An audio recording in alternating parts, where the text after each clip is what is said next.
में विकास, शिक्षा ओशन तथा इंडियन इकोनॉमिक्स की इस मेगा सीरीज की क्लास में आप सभी का स्वागत करता हूं।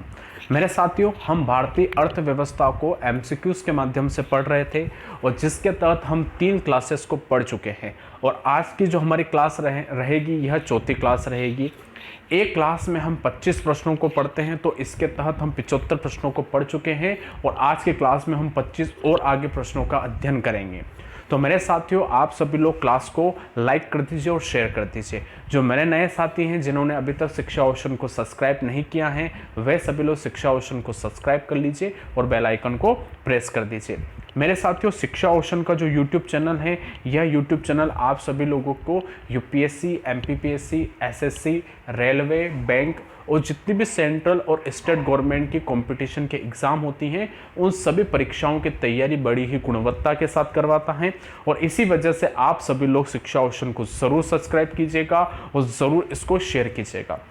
मेरे साथियों, आप सभी लोग शिक्षा ओशन को अगर सब्सक्राइब कर चुके हैं किंतु अभी तक आप लोगों ने बेल आइकन को प्रेस नहीं किया है, तो मेरे साथियों, आपके बेल आइकन को प्रेस न करने की वजह से आप तक हमारे नोटिफिकेशन नहीं पहुंच पाएंगे, तो आप लोगों को पता ही नहीं चलेगा कि हमारी कौन सी क्लास अपलोड हो चुकी है। तो मेरे साथियों, आप शिक्षा ओशन को सब्सक्राइब करने के साथ ही सब्सक्राइब बटन के बगल में जो बेल आइकन का साइन है, ज़रा उस बेल आइकन के साइन को भी ज़रा प्रेस करिएगा ताकि आप सभी लोगों को हमारे वीडियो के नोटिफिकेशन प्राप्त हो सके। मेरे साथियों, हम फेसबुक पर भी अवेलेबल है और इसके तहत आप सभी लोग हमारे फेसबुक पेज शिक्षा ओशन, जिसकी लिंक आप सभी को इस वीडियो के डिस्क्रिप्शन से प्राप्त हो जाएगी, उस लिंक पर जाके आप सभी लोग हमारे शिक्षा ओशन के पेज को लाइक कर सकते हैं।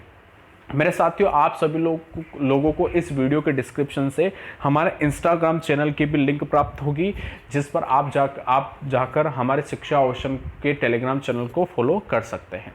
इसके अलावा मेरे साथियों, आप सभी लोग इस वीडियो के डिस्क्रिप्शन में जाकर हमारे टेलीग्राम चैनल की लिंक पर जाके हमारे टेलीग्राम चैनल को ज़रूर ज्वाइन कीजिएगा। मेरे साथियों, हमारे ब्लॉग की लिंक भी आप सभी लोगों को इस वीडियो के डिस्क्रिप्शन से प्राप्त होगी।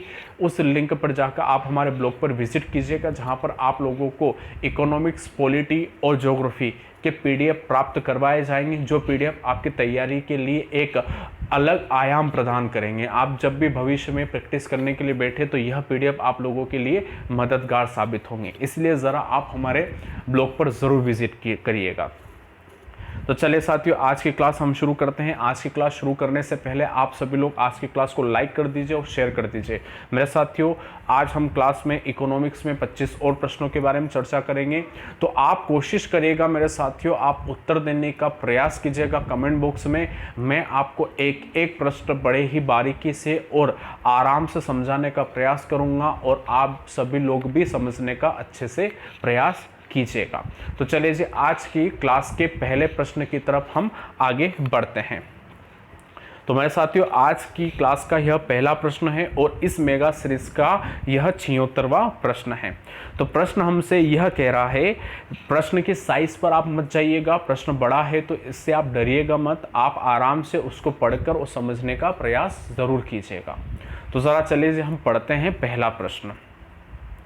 राष्ट्रीय ग्रामीण आजीविका मिशन, राष्ट्रीय ग्रामीण आजीविका मिशन का लक्ष्य यह सुनिश्चित करना है कि प्रत्येक पहचान किए गए ग्रामीण गरीब परिवार से कम एक सदस्य, अधिमानत एक महिला को निम्नलिखित नेटवर्क योजनाओं सुविधाओं में किसके बीच समय समय पर लाया जाए।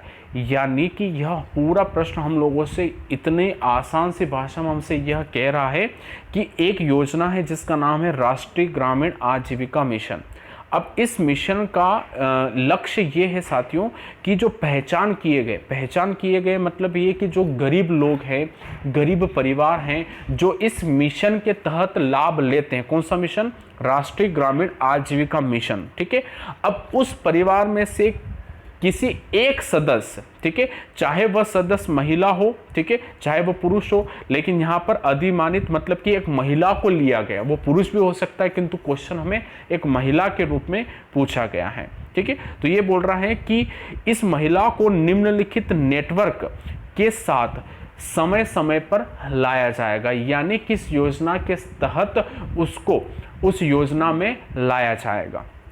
ऑप्शन है मनरेगा के तहत, इस मिशन के तहत उसको रोजगार दिया जाएगा, या सेल्फ हेल्प ग्रुप्स के तहत उसको इस योजना का लाभ दिया जाएगा, या वित्तीय समावेश दिया जाएगा, या खाद्य सुरक्षा दी जाएगी। तो मेरे साथियों, मैं आप लोगों को बता दूं कि इस मिशन का एक मुख्य उद्देश्य ये है कि व्यक्ति की अपनी आजीविका की पूर्ति करने के लिए कोई सा भी कार्य करना। ठीक है, इस मिशन का उद्देश्य क्या है कि व्यक्ति अपनी आजीविका को पूरा करने के लिए किसी भी योजना, मतलब कि किसी भी रोजगार के लिए वह जाए और अपनी आजीविका को पूरा करे। अब उस रोजगार की जानकारी हमें कौन देगा? तो मनरेगा देगा, या वित्तीय समावेश, या खाद्य सुरक्षा? तो मेरे साथियों, यह देता है सेल्फ हेल्प ग्रुप्स। ठीक है, आपके सेल्फ हेल्प ग्रुप जो होते हैं, ये ग्रुप आप लोगों को ऐसी जानकारी प्रदान करते हैं। ठीक है, तो प्रश्न क्रमांक 76 का सही उत्तर हो जाएगा बी वाला। ठीक है मेरे साथियों, चले अब चलते हैं अगले प्रश्न की तरफ। अगला प्रश्न बहुत अच्छा प्रश्न है मेरे साथियों, जरा इस प्रश्न को अच्छे से समझ के इसका उत्तर देने का आप प्रयास कीजिएगा। प्रश्न हमसे पूछ रहा है COFEPOSA की स्थापना किस उद्देश्य से हुई थी?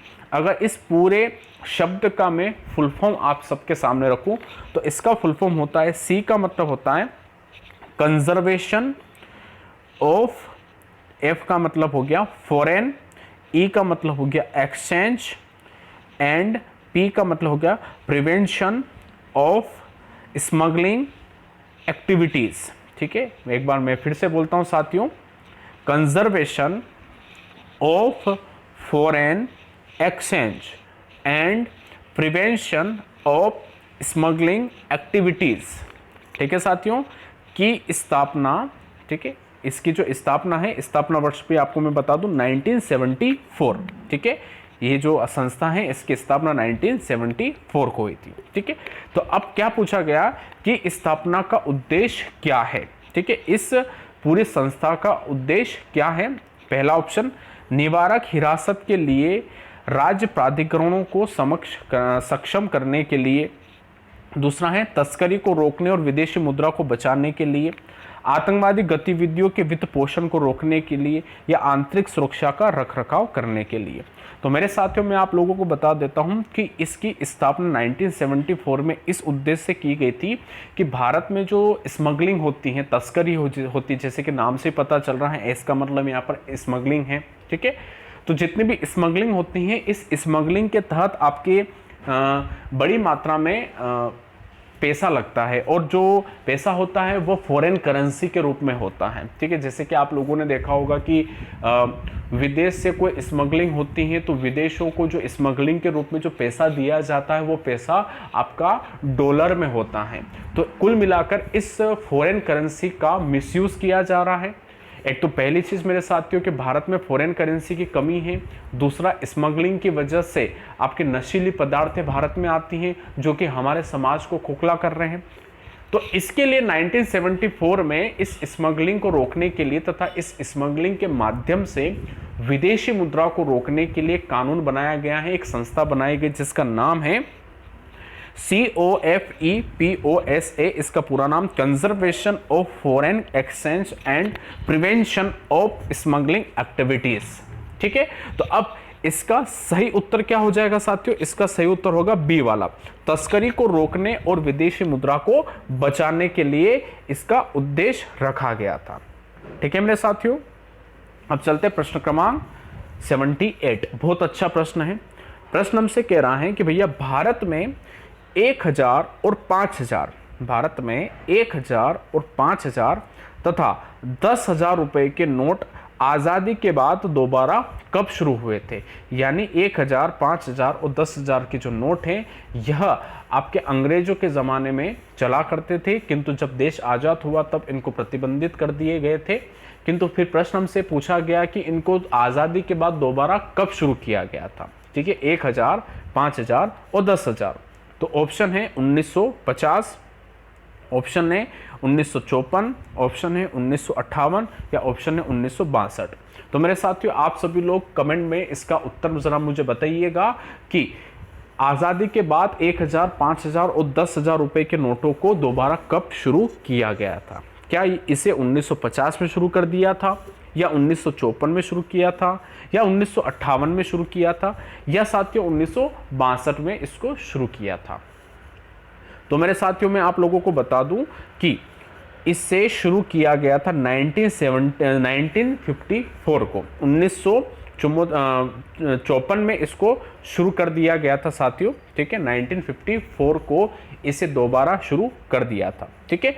अब 1954 को जब इसे दोबारा शुरू कर दिया तो 1978 जब आपकी सरकार थी मोरारजी देसाई की, यानी प्रधानमंत्री थे मोरारजी देसाई ने 1978 में 5000 और 10,000 रुपए के नोटों को बंद करवा दिया था। जैसे कि आप वर्तमान में देखते हैं साथियों कि 5000 और 10,000 के नोट लीगल नहीं हैं, अभी यह मार्केट में नहीं आते क्योंकि यह इल्लीगल है।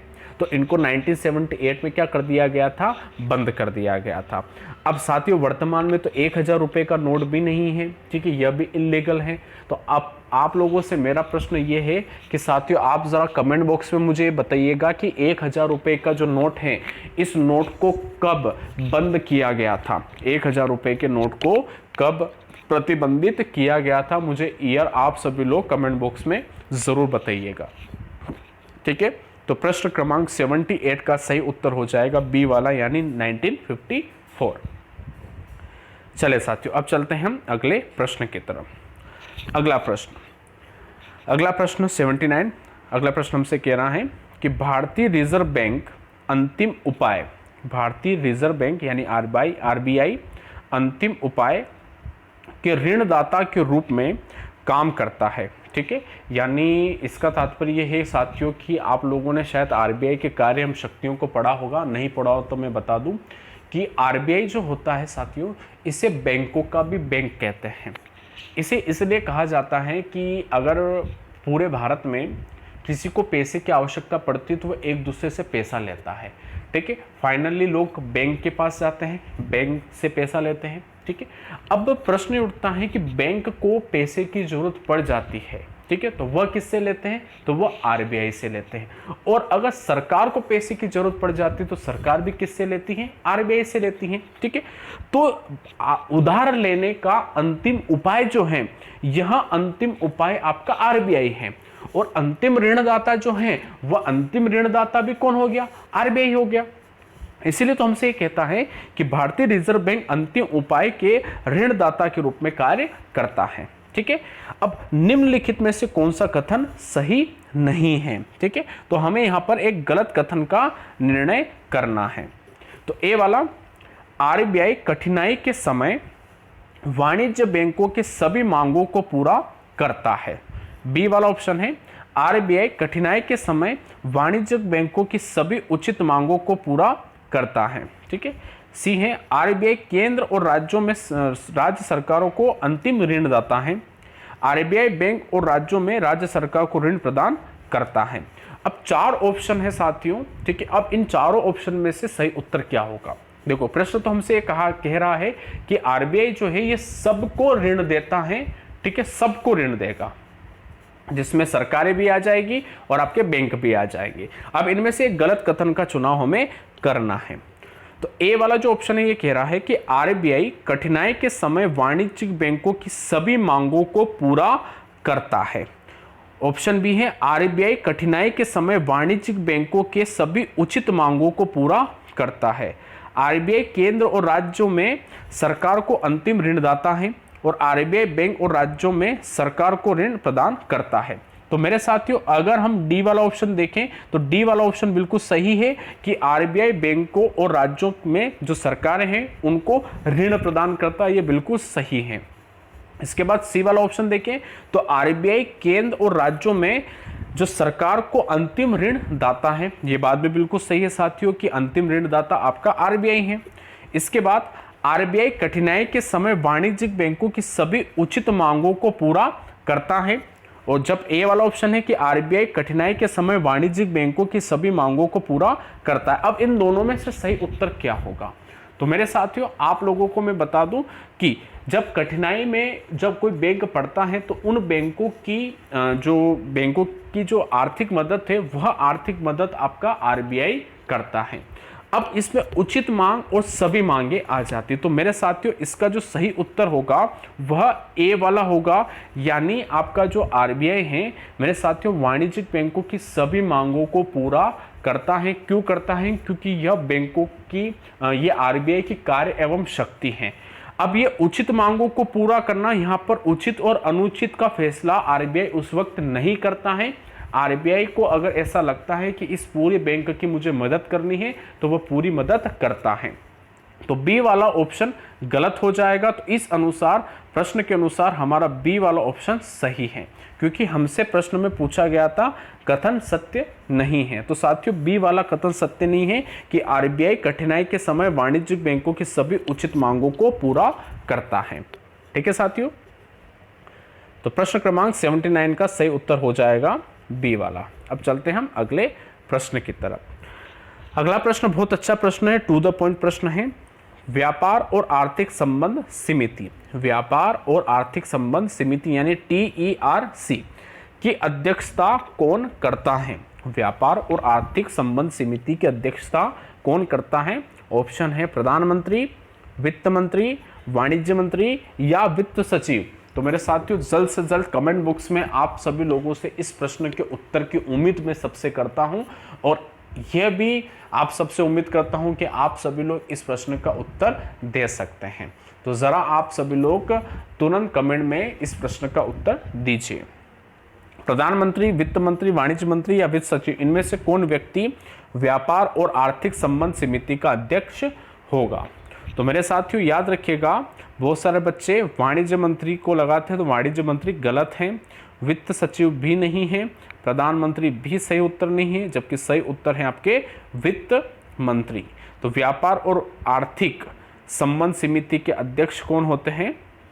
वित्त मंत्री। ठीक है साथियों, चले जी अब चलते हैं हम अगले प्रश्न की तरफ, प्रश्न क्रमांक 81। अब प्रश्न क्रमांक 81 से चलने से पहले आप लोगों से कुछ चर्चा करनी है, वो जरा वो चर्चा मैं आप लोगों से कर लेता हूं। ठीक है, देखिए साथियों, हम आप सबको पता है कि हमने आपसे एक वोटिंग करवाई थी। इस वोटिंग के तहत हमने आप लोगों से पूछा था कि आप क्या भारत के आधुनिक भारत के इतिहास को पढ़ना चाहते हैं क्या? इसके तहत आप लोगों ने कहा था कि बिल्कुल हम पढ़ना चाहते हैं। तो आप लोगों से हमने वोटिंग करवाई थी कि आप ज़रा हमें बताइएगा कि समय कितना रखा जाए। तो साथियों बहुत कम बच्चों ने वोटिंग करी है, तो मैं ये पूछना चाहता हूँ क्या इतने ही बच्चे क्या आधुनिक भारत का इतिहास पढ़ना चाहते हैं क्या?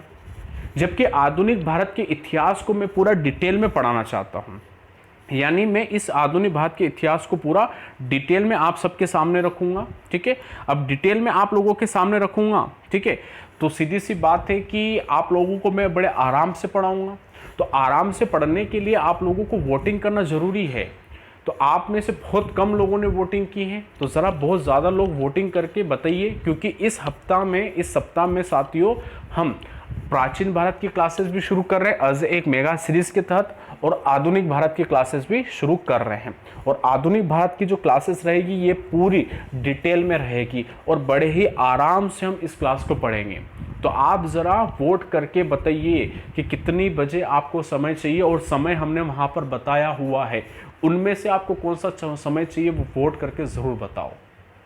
ठीक है मेरे साथियों, तो चलिए जी आप ज़रा वोट ज़रूर कीजिएगा। अब चलते हैं प्रश्न क्रमांक हम 81 पर। निम्नलिखित कथनों पर हमें ध्यान देना है। पहला कथन, नागालैंड भारत का पहला राज्य था जिसने अपने खुद की बांस नीति शुरू की थी। दूसरा, कृषि मंत्रालय ने अपने समग्र विकास, खेती और बांस आधारित उत्पादों के लिए प्रौद्योगिकी और अनुप्रयोग के विकास के लिए राष्ट्रीय बांस मिशन और बांस आवेदन पर राष्ट्रीय मिशन की शुरुआत की थी। तीसरा है, बांस लोचन या ताबाशिर बांस की कुछ प्रजातियों से प्राप्त होता है। तो 3 कथन हैं और हमसे पूछा गया है कि इन तीनों कथनों में से कौन सा कथन सही है।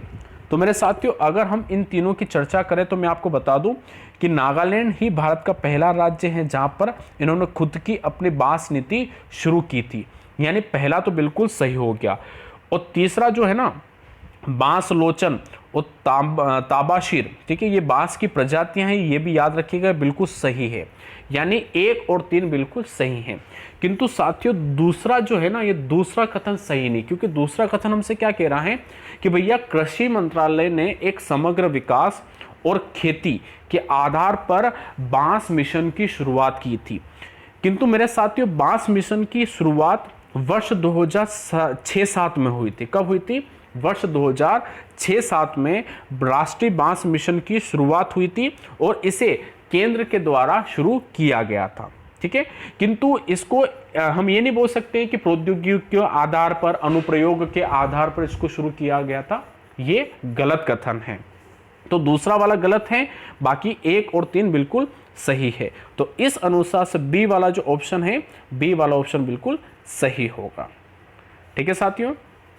अब चलते हैं अगले प्रश्न की तरफ। अगला प्रश्न भी बहुत अच्छा प्रश्न है और इस पूरे प्रश्न के उत्तर मैं आप लोगों से चाहूँगा तो ज़रा कमेंट में इस प्रश्न का उत्तर मुझे दीजिएगा। प्रश्न हमसे पूछा जा रहा है कि निम्नलिखित में से कौन सी सरकारी कंपनी का प्राइवेटीकरण सबसे पहले हुआ? इनमें से कौन सी कंपनी है, सरकारी कंपनी है जिसका प्राइवेटीकरण सबसे पहले हुआ? ऑप्शन है होटल कॉरपोरेशन ऑफ इंडिया, राष्ट्रीय रसायन और उर्वरक लिमिटेड, या मारुति उद्योग लिमिटेड, या आधुनिक खाद्य उद्योग लिमिटेड।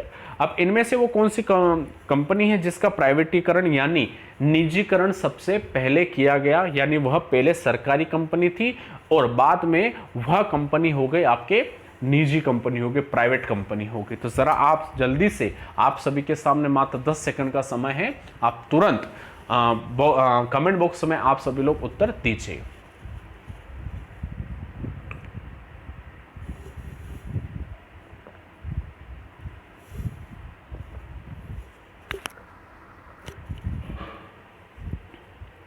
तो मेरे साथियों याद रखिएगा, वह जो पहली कंपनी थी वह कंपनी थी मारुति उद्योग लिमिटेड, ठीक है साथियों, याद रखिएगा मारुति उद्योग लिमिटेड जो है एक बहुत बड़ी कंपनी थी जो कार बनाती थी, ठीक है। वह पहले सरकारी कंपनी हुआ करती थी किंतु इसका प्राइवेटीकरण हो गया, यानी इसकी संपत्तियों को सरकार ने निजी हाथ में बेच दिया और उसके पश्चात यह कंपनी एक निजी कंपनी कहलाई और वर्तमान में यह ऑटोमोबाइल की बहुत बड़ी कंपनी है जो कि जापान की सुजुकी कंपनी के साथ मिलकर भारत में बिजनेस कर रही है और आप लोगों ने इसका नाम सुना होगा मारुति सुजुकी, ठीक है। तो प्रश्न क्रमांक 82 का सही उत्तर हो जाएगा मारुति उद्योग लिमिटेड। चले अब चलते हम अगले प्रश्न की तरफ। प्रश्न क्रमांक 83, राष्ट्रीय निवेश निधि की स्थापना कब हुई? ये भी टू द पॉइंट क्वेश्चन है मेरे साथियों, इसमें कोई कंसेप्ट नहीं लगता है और ऐसे प्रश्न आपके परीक्षा में आते हैं जहां पर आपसे ईयर पूछा जाता है। तो याद रखिएगा, राष्ट्रीय निवेश निधि की स्थापना 2002 में नहीं, 2004 में नहीं, 2007 में नहीं, इसकी स्थापना वर्ष 2005 में हुई थी, ठीक है। और ये जो पूरी जो राष्ट्रीय निवेश निधि जो है ना, यह पूर्ण रूप से आपके आर्थिक यानी वित्त मंत्रालय के अधीन होकर कार्य करती हैं, ठीक है। और इसके तहत आपके 27 जनवरी 2005 को राष्ट्रीय निवेश निधि की स्थापना की गई थी, ठीक है। तो प्रश्न क्रमांक 83 का सही उत्तर हो जाएगा सी वाला। अब चलते हैं अगले प्रश्न की तरफ। प्रश्न क्रमांक 84 प्रश्न बहुत अच्छा प्रश्न है, बहुत आसान प्रश्न है। हमसे कह रहा है कि नॉर्वे की मुद्रा क्या है? नॉर्वे की मुद्रा क्या है? ऑप्शन है Norwegian dollar, option B Norwegian pound, option C Norwegian krone, option D euro. तो आप जरा कमेंट बॉक्स में बताओ कि नॉर्वे की मुद्रा क्या है। कितने लोग मानते हैं कि नॉर्वे की मुद्रा नॉर्वेजियन डॉलर है और कितने लोग मानते हैं कि नॉर्वे की मुद्रा नॉर्वेजियन पौंड है, और कितने लोगों का यह मानना है कि इसकी जो मुद्रा है वह है नॉर्वेजियन क्रोन, और कितने मानते हैं कि आपकी इसकी मुद्रा होगी यूरो। तो मेरे साथियों अगर हम नॉर्वे की मुद्रा पर हम चलें तो साथियों याद रखिएगा कि नॉर्वे की मुद्रा नॉर्वेजियन क्रोन है, ठीक है, और इसकी स्थापना 1975 को हुई थी। नहीं, यानी 1975 से नॉर्वे की मुद्रा कौन सी है? नॉर्वेजियन क्रोन है। अच्छी तरीके से याद रखिएगा, ठीक है मेरे साथियों।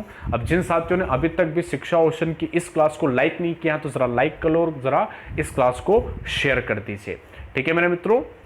ये आप लोगों को करना है। और एक और चीज़, मॉडर्न हिस्ट्री की क्लास के लिए आप लोगों को वोट करना है कि कितनी बजे से वो क्लास रखी जाए, क्योंकि इस वीक में हम वह मॉडर्न हिस्ट्री की क्लास शुरू करने वाले हैं जो आपके पूरी तरीके से बेस होगी किस पर? कंसेप्ट के ऊपर डिटेल में हर चीज़ हम पढ़ने वाले हैं।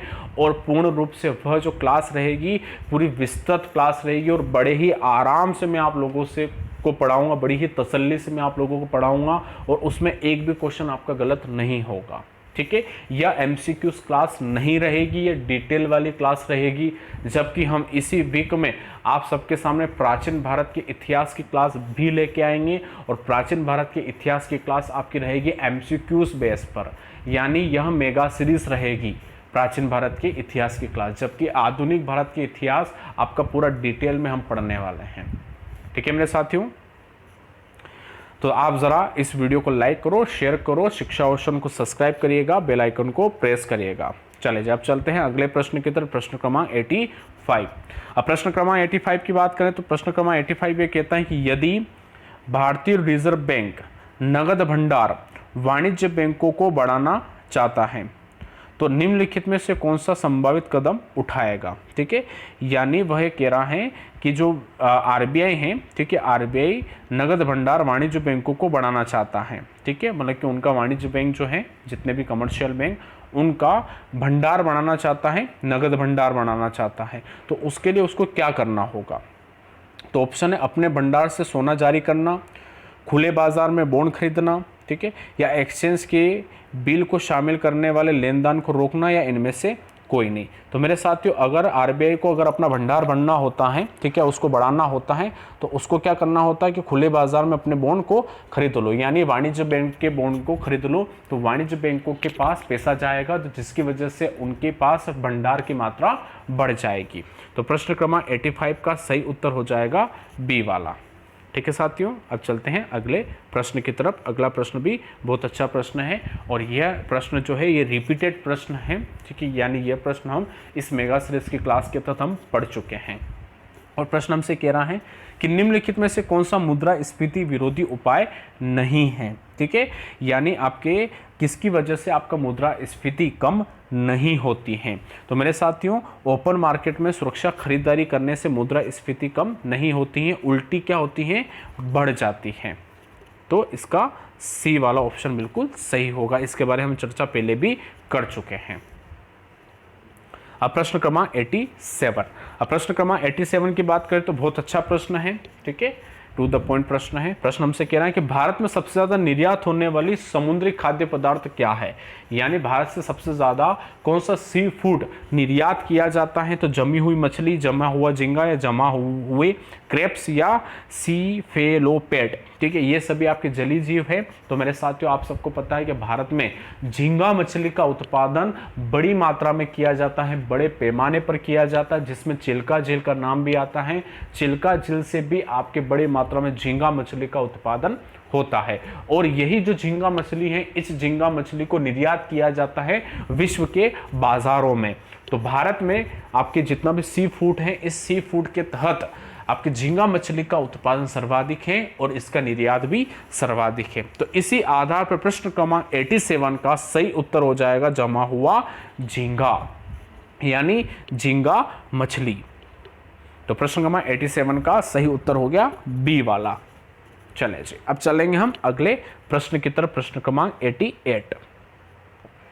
बहुत अच्छा प्रश्न है। प्रश्न क्रमांक 88 हमसे कह रहा है कि निम्नलिखित कारणों पर विचार करें, यानी हमारे सामने 3 कारण हैं, इन 3 कारणों पर विचार करना है कि भारत वित्तीय कार्रवाई कार्यबल का नियमित सदस्य क्यों बन गया है, ठीक है, यानी भारत जो है एक संगठन है, उसका सदस्य बना है जिसका नाम है वित्तीय कार्यवाही कार्यबल का नियमित सदस्य, ठीक है।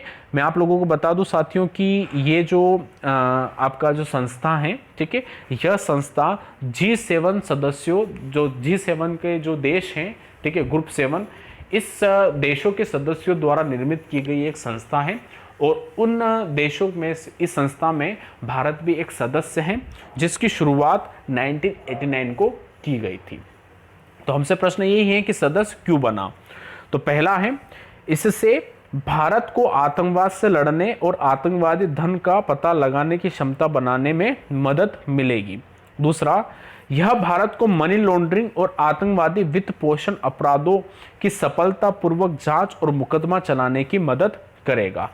तीसरा है, इससे भारत को अंतर्राष्ट्रीय अनुदान और सहायता के लिए आर्थिक पहुंच प्राप्त करने में मदद मिलेगी। तो मेरे साथियों, मैं आप लोगों को बता दूं कि जब G7 की मीटिंग हुई थी 1989 को, तब 1989 को G7 के सदस्यों ने आतंकवाद से लड़ने के लिए एक रणनीति बनाई थी और इसके लिए उन्होंने अपने अपने देशों की ज़मीन पर अगर आतंकवाद पनपता है तो उसको ख़त्म करने की रणनीतियाँ बनाई उन्होंने, तथा हर देश एक दूसरे देश की मदद करने का भी उन्होंने संकल्प लिया। और सामान्यतः आतंकवाद जो बढ़ता है, उस आतंकवाद के पीछे कहीं ना कहीं धन होता है, पैसा होता है। अगर हमने आतंकवादियों को फंडिंग रोक दी तो आतंकवादी पूर्ण रूप से निष्क्रिय हो जाएंगे। तो उस धन का पता लगाने के लिए भी इस संस्था की स्थापना की थी। तो भारत इसका सदस्य बन गया। अब सदस्य बनने के बाद साथियों, कि पहला जो ऑप्शन है, यह पहला ऑप्शन बिल्कुल सही है। इसलिए बना था क्योंकि भारत में आतंकवाद से लड़ने और आतंकवादी धन का पता लगाने की क्षमता बढ़ चुकी है, मदद मिल चुकी है। तो पहला बिल्कुल सही है। दूसरा उद्देश्य था कि भारत को जो मनी लॉन्ड्रिंग और आतंकवादी वित्त पोषण अपराधों की सफलतापूर्वक जांच करने और मुकदमा चलाने की शक्ति भी प्राप्त हो गई है। किंतु मेरे साथियों, ये जो पूरी संस्था ये आतंकवाद से संबंधित है, इसका अनुदान और सहायता से कोई लेना देना नहीं है। यानी तीसरा इसका जो कथन है, यह तीसरा कथन बिल्कुल गलत है। तो इस प्रश्न का पहला कथन और दूसरा कथन बिल्कुल सही है। तो इस आधार पर अगर हम देखें तो ए वाला ऑप्शन बिल्कुल इसका सही होगा। ठीक है, याद रखिएगा G7 के द्वारा शुरू की गई थी 1989 में, इसको शुरू किया गया था। ठीक है, आतंकवादियों को रोकने के लिए, आतंकवाद की फंडिंग को रोकने के लिए, और भारत इसका सदस्य देश है। चले मेरे मित्रों, अब चलते हैं अगले प्रश्न की तरफ। अगला प्रश्न है 89, निम्नलिखित देश में कौन सा देश इस देश से भारत में एफडीआई के संदर्भ में भारतीय अर्थव्यवस्था में राउंड ट्रम्पिंग से संबंधित सबसे अधिक समस्या पैदा करता है। यानी आपके एफडीआई से संबंधित जितने भी आपके जो रुकावटें आती हैं, या फिर एफडीआई से संबंधित जितनी भी आपकी शिकायतें आती हैं, या एफडीआई से संबंधित जितने भी आपके समस्याएं पैदा उत्पन्न होती हैं, वह समस्याएं किस देश से उत्पन्न होती हैं, हमसे यह प्रश्न पूछा जा रहा है। ऑप्शन है यूनाइटेड किंगडम, फ्रांस, मॉरिशस या मालदीव। तो मेरे साथियों याद रखिएगा, भारत में जो एफडीआई से लेकर जो जो समस्याएं उत्पन्न होती हैं, वह उत्पन्न होती हैं मॉरिशस से। यूनाइटेड किंगडम से हमें कोई समस्या उत्पन्न नहीं होती है, नहीं फ्रांस से और नहीं मालदीव से, किंतु ये जो मॉरिशस है इससे ज़्यादा उत्पन्न होती हैं। तो प्रश्न क्रमांक 89 का सही उत्तर हो जाएगा सी वाला, यानी मॉरिशस। ठीक है मेरे साथियों, अब चल रहे हैं अगले प्रश्न की तरफ। प्रश्न क्रमांक 90। प्रश्न क्रमांक 90 हमसे कह रहा है कि सार्वभौमिक सेवा दायित्व निधि, सार्वभौमिक सेवा दायित्व निधि की स्थापना भारत सरकार के किस विभाग के अंतर्गत हुई। कितना टू द पॉइंट क्वेश्चन साथियों, आसान सा प्रश्न है और ऐसे प्रश्न आपके परीक्षा में आते ही हैं। ठीक है, तो जरा हम देखते हैं कि वह कौन सा मंत्रालय है जिस मंत्रालय के आधार पर, या वह कौन सा विभाग है जिसके आधार पर इस निधि की स्थापना हुई थी। निधि का नाम है सार्वभौमिक सेवा दायित्व निधि। ऑप्शन है उपभोक्ता मामलों के विभाग, ऑप्शन है औद्योगिक नीति और संवर्धन विभाग, दूरसंचार विभाग या आर्थिक मामलों के विभाग। तो मेरे साथियों इसका जो सही उत्तर होगा वह होगा दूरसंचार विभाग। क्या होगा साथियों? दूरसंचार विभाग इसका सही उत्तर होगा। और वर्ष 2002 में सरकार ने एक फैसला ये लिया था, संसद ने फैसला लिया था कि गाँव में को टेलीफोन और इंटरनेट से जोड़ना है। ठीक है, गाँव को टेलीफोन और इंटरनेट से जोड़ना है और उसी के तहत एक निधि बनाई गई है सार्वभौमिक सेवा दायित्व निधि, जो कार्य करती है दूरसंचार मंत्रालय के साथ। ठीक है मेरे मित्रों, तो प्रश्न क्रमांक 90 का सही उत्तर हो जाएगा सी वाला, यानी दूरसंचार विभाग। अब चलते हैं अगले प्रश्न की तरफ। प्रश्न क्रमांक 91। प्रश्न क्रमांक 91 पर चर्चा करने से पहले जिन साथियों ने अभी तक भी शिक्षा ओशन की इस क्लास को लाइक नहीं किया है वो लाइक कर लो और इस क्लास को ज़रा शेयर कर दीजिए। जिन साथियों ने अभी तक भी शिक्षा ओशन को सब्सक्राइब नहीं किया है वे ज़रा शिक्षा ओशन को सब्सक्राइब करें और बेल आइकन को प्रेस करें। अब चर्चा करेंगे प्रश्न क्रमांक 91 की। सरकार घाटे के वित्त पोषण में अंतिम उपाय के रूप में निम्नलिखित में से कौन सा उपयोग करती है। ठीक है, यानी सरकार जो है वह अंतिम रूप में अगर जो वित्त पोषण होता उसका जो घाटा है, ठीक है, उस घाटे को कम करने के लिए वह क्या करती है। तो क्या बाहरी उधार लेगी, आंतरिक उधार लेगी, या बाहरी अनुदान लेगी, या नोटों की छपाई करेगी। जब भारत सरकार के पास बहुत ज़्यादा घाटा उत्पन्न हो जाता है, ठीक है, पैसा नहीं रहता है, ठीक है, और अंतिम रूप अगर देखा जाए तो अंतिम रूप में सरकार उधार नहीं लेती हैं, सरकार किसी भी तरीके से अनुदान नहीं लेती है, सरकार डायरेक्ट पैसा छापती है, याद रखिएगा। तो सरकारी घाटे में अगर उसको अंतिम रूप से उसका निराकरण करना है तो सरकार के द्वारा नोट की छपाई की जाती है। तो प्रश्न क्रमांक 91 का सही उत्तर हो जाएगा डी वाला, नोटों की छपाई। ठीक है मेरे साथियों, आप लोगों को समझ में आया नोटों की छपाई। अब चलते हैं अगले प्रश्न की तरफ, प्रश्न क्रमांक 92। प्रश्न क्रमांक 92 की बात करें तो निम्नलिखित औद्योगिक नीति संकल्प, प्रश्न है निम्नलिखित औद्योगिक नीति संकल्प कथन में से कौन सा विकास के महान लोविस मॉडल पर आधारित है। ठीक है, यानी जो ऑप्शन में हमसे ये कहा गया है कि औद्योगिक नीतियों के लिए एक संकल्प बनाया था, ठीक है, वह संकल्प कौन सा है जो कि आपके महानलोविस मॉडल पर आधारित है, या हमसे ये प्रश्न पूछा जा रहा है कि महानलोविस जो मॉडल है उन महानलोविस मॉडल पर कौन सी औद्योगिक नीति बनाई गई है। तो ऑप्शन है औद्योगिक नीति संकल्प 1956, ऑप्शन है औद्योगिक नीति कथन 1973, या औद्योगिक नीति कथन 1977, या इनमें से कोई नहीं।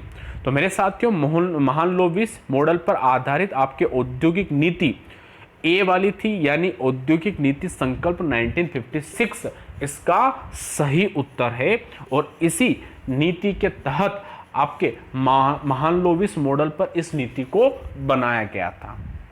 ठीक है मेरे साथियों, और इसके तहत आपके जो आधारभूत जितने भी उद्योग होते हैं उन आधारभूत उद्योग की स्थापना भी की गई थी। तो प्रश्न क्रमांक 92 का सही उत्तर हो गया ए वाला। अब चलते हैं 93। जिसका पिछड़ा क्षेत्र अनुदान निधि, जिसका उद्योग पिछड़ा क्षेत्र अनुदान निधि जिसका उद्देश्य पिछड़ा क्षेत्रों के विकास को उत्प्रेरित करना है, अगस्त 2006 में CCEA द्वारा अनुमोदित की गई थी।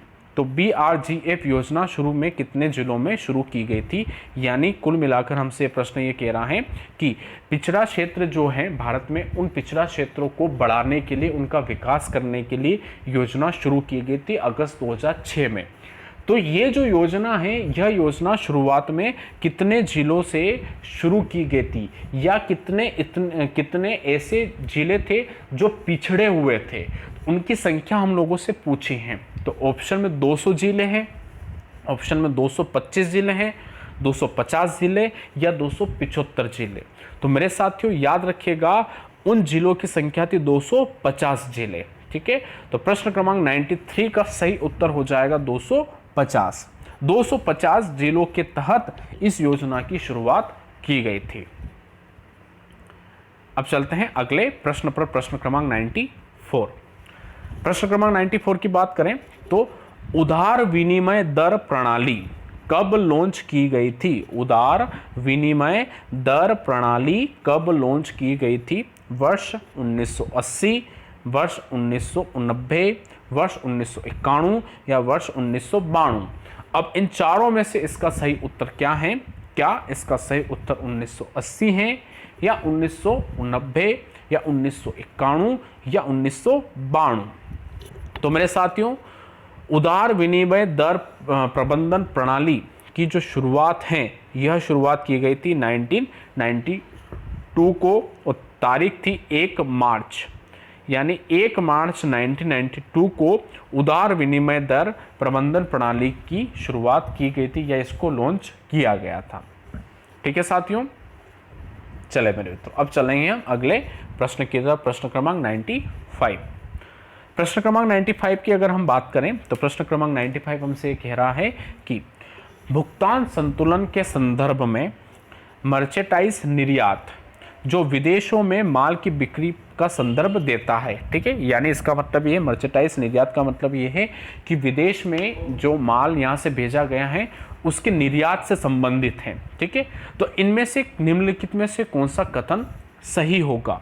तो चालू खाते में क्रेडिट प्रविष्ट, यानी ऐसा जो पैसा है वह चालू खाते में क्रेडिट होगा, या इसका जो पैसा है वह चालू खाते में डेबिट होगा, या पूंजी खाते में क्रेडिट होगा, या पूंजी खाते में डेबिट होगा।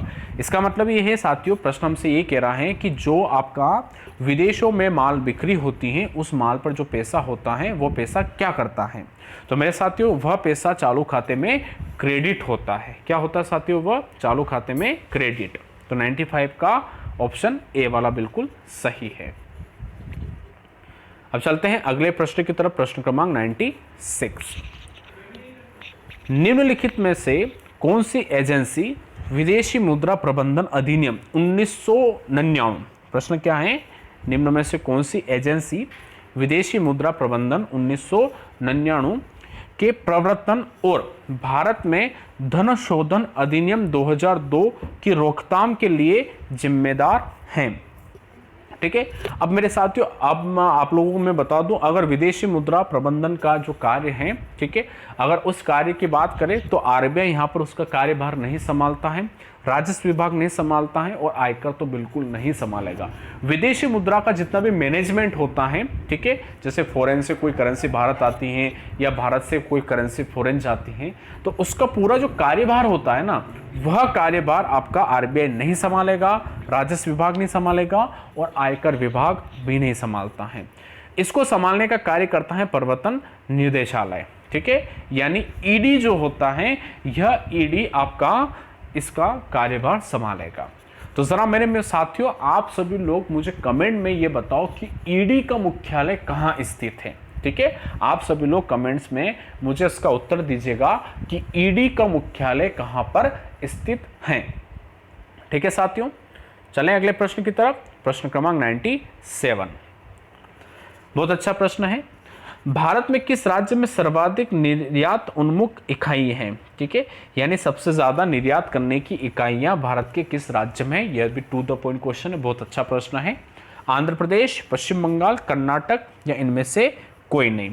ठीक है, प्रश्न हमसे क्या पूछा जा रहा है कि भारत का वो राज्य बताओ जहां पर सर्वाधिक निर्यात करने की इकाइयां स्थित हैं। तो मेरे साथियों याद रखिएगा, आंध्र प्रदेश में निर्यात करने की इकाइयां सबसे ज्यादा नहीं है, पश्चिम बंगाल में भी नहीं है, किंतु कर्नाटक राज्य ऐसा राज्य है जहां पर सर्वाधिक मात्रा में निर्यात करने की इकाइयां मौजूद हैं। ठीक है, तो प्रश्न क्रमांक 97 का सही उत्तर हो जाएगा कर्नाटक। ठीक है साथियों, चले अब चलेंगे हम अगले प्रश्न की तरफ, प्रश्न क्रमांक 98। बहुत अच्छा प्रश्न है।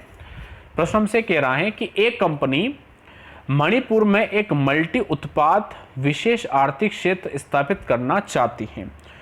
उसे शेष के लिए अनुमोदित प्राप्त करने के लिए इस कंपनी के लिए न्यूनतम क्षेत्र आवश्यकता क्या है? ठीक है, यानी एक कंपनी है जो मणिपुर में स्थापित होना चाहती है। अब वह कंपनी ये चाहती है कि वह शेष के तहत, यानी स्पेशल इकोनॉमिक जोन के तहत स्थापित हो। ठीक है, तो इस आधार पर उसे कितनी जमीन, न्यूनतम जमीन होना उसके पास आवश्यक है, तत्पश्चात जाके वह शेष के अंतर्गत अनुमोदित हो पाएगी।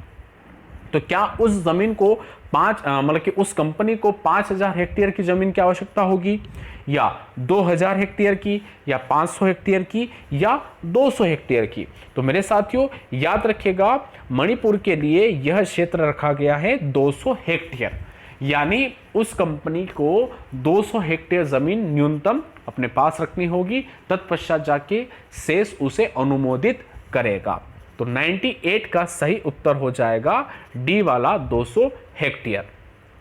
ठीक है साथियों, चले अब चलते हैं अगले प्रश्न की तरफ। प्रश्न क्रमांक 99, कृषि योग्य कमांड क्षेत्र की गणना का प्रयोग है। क्या प्रयोग है? कृषि योग्य कमांड क्षेत्र की गणना का क्या प्रयोग है? ऑप्शन है, भूमि विकास योजना की तैयारी करने के लिए कृषि योग्य जो भूमि है उसकी गणना की जाती है, या एक सिंचाई योजना की तैयारी करने के लिए कृषि योग्य भूमि की गणना की जाती है, या नई फसलों के परिचय के लिए एक नई योजना की तैयारी करना, या इनमें से कोई नहीं। प्रश्न हमसे यही पूछ रहा है कि जो कृषि करने के लिए जितनी जमीन है उस जमीन की गणना क्यों की जाती है। तो मेरे साथियों, कृषि की जो योग्य भूमि है उसकी गणना आपके सिंचाई योजना को तैयार करने के लिए की जाती है, क्योंकि हमें यह तो पता होना चाहिए कि कितनी भूमि कृषि योग्य भूमि है।